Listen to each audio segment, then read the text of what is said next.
Hello दोस्तों, इस दुनिया में कुछ लोग मिलीनियर्स होते हैं तो कुछ बिलीनियर्स होते हैं, लेकिन मिडिल ईस्ट की एक कंट्री सऊदी अरब के रहने वाले इस शख्स को मिलीनियर या बिलीनियर नहीं बल्कि बिलीनियर बॉस यानी कि अरबपतियों का भी बाप कहा जाता है।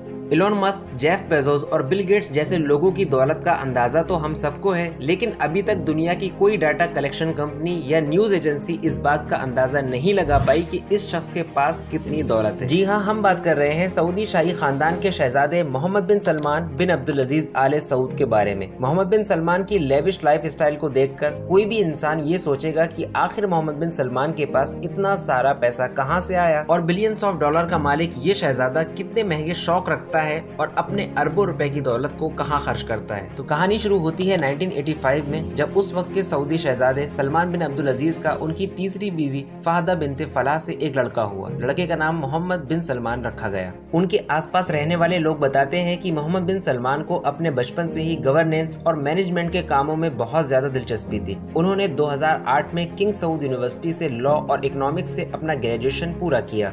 ये बात तो लगभग सभी लोग जानते हैं कि सऊदी अरब की इकोनॉमी आज भी बहुत हद तक ऑयल पर ही डिपेंड है। यही नहीं बल्कि ऑयल की दुनिया की सबसे बड़ी कंपनी सऊदी अरामको भी इसी देश में है। आज के दौर में इस कंपनी की नेटवर्थ 1.4 ट्रिलियन डॉलर है। यही नहीं बल्कि दुनिया के सबसे बड़े टेक्निकल जियांट जैसे कि माइक्रोसॉफ्ट, गूगल, एप्पल और अल्फाबेट भी मार्केट वैल्यू के लिहाज से इस कंपनी से बहुत पीछे है। इसी वजह से सऊदी शाही खानदान आज दुनिया का सबसे अमीर शाही खानदान है। मोहम्मद बिन सलमान अपनी पढ़ाई पूरी करने के बाद अपने फादर सलमान बिन अब्दुल अजीज के फॉर्मल एडवाइजर बन गए। फिर 2017 में जब सलमान बिन अब्दुल अजीज सऊदी अरब के बादशाह बने तो उन्होंने अपने बेटे मोहम्मद बिन सलमान को सऊदी अरब का वली अहद यानी कि क्राउन प्रिंस बना दिया। मोहम्मद बिन सलमान आज सऊदी अरब के सिर्फ क्राउन प्रिंस ही नहीं बल्कि प्रधानमंत्री और साथ में डिफेंस मिनिस्टर यानी कि रक्षा मंत्री भी हैं। किंग सलमान बिन अब्दुल अजीज की उम्र इस वक्त 84 साल है, लिहाजा उनका पूरा काम मोहम्मद बिन सलमान ही देखा करते हैं। अगर मोहम्मद बिन सलमान को सऊदी अरब का इनडायरेक्ट किंग कहा जाए तो शायद ये गलत नहीं होगा। कहने को तो सऊदी शाही खानदान में लगभग 15,000 मेंबर्स हैं, लेकिन शाही खानदान की प्रॉपर्टी का एक बड़ा हिस्सा मोहम्मद बिन सलमान के कब्जे में है। बताया जाता है कि 2017 में जब मोहम्मद बिन सलमान क्राउन प्रिंस बने थे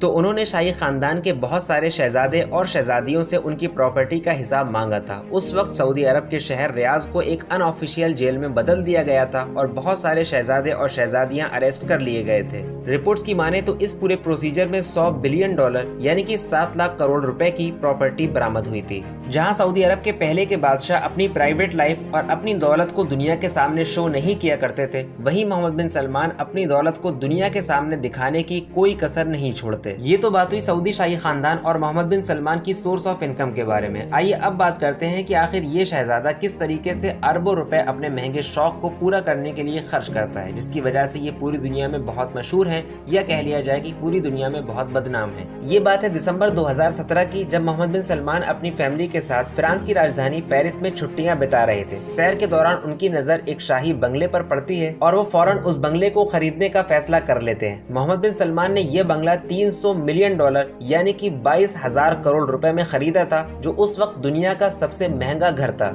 74 एकड़ पर फैला हुआ ये बंगला लगभग दुनिया की हर फैसिलिटी से माला माल है। Luxury bedrooms, apartment, separate gym, theatre, helipad, यहाँ तक कि हेलीकॉप्टर हैंगर और अंडर वाटर ट्रांसपेरेंट सबवे भी इस बंगले में मौजूद है, जो कि एक आम आदमी या तो मूवीज में देख सकता है या सिर्फ देखने की तमन्ना कर सकता है। आज के दौर में जहाँ पर हर बिलियनियर के पास अपनी यॉच है, तो सऊदी क्राउन प्रिंस इस रेस में कैसे पीछे रह सकते हैं। मोहम्मद बिन सलमान ने 2015 में फ्रांस की ही एक बिजनेस टाइकून से 500 मिलियन यूएस डॉलर यानी कि 37,000 करोड़ रुपए में एक सुपर यॉच खरीदी थी। इस सुपर यॉच को एक यॉच न कहकर पानी में तैरती हुई जन्नत कहा जाए तो शायद गलत नहीं होगा। इस यॉच की क्वालिटी का अंदाजा आप इस बात से लगा सकते हैं कि इसकी मेंटेनेंस पर ही करोड़ों रुपए खर्च होते हैं। अब मोहम्मद बिन सलमान जैसा अमीर इंसान हो और सस्ती गाड़ियां रखे तो ये बात भी जचेगी नहीं, लिहाजा वो महंगी और ब्रांडेड गाड़ियों के बहुत ज्यादा शौकीन है।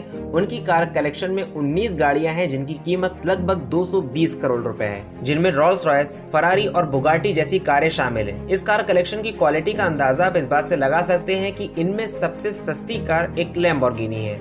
इन सब के अलावा क्राउन प्रिंस पेंटिंग्स के भी बहुत ज्यादा शौकीन है। 2017 में लगी एक ऑक्शन में से मोहम्मद बिन सलमान ने world famous painter Leonardo da Vinci की एक पेंटिंग को $450 मिलियन यानी कि 37,000 करोड़ भारतीय रुपए में खरीदा था। वैसे आपका मोहम्मद बिन सलमान के बारे में क्या सोचना है, और अगर आपके पास इतनी दौलत होती तो आप किस तरीके से खर्च करते, हमें कमेंट सेक्शन में जरूर बताइए। उम्मीद करते हैं कि ये वीडियो आपको पसंद आई होगी। जल्दी मिलते हैं एक और इंटरेस्टिंग वीडियो के साथ, जब तक के लिए अलविदा।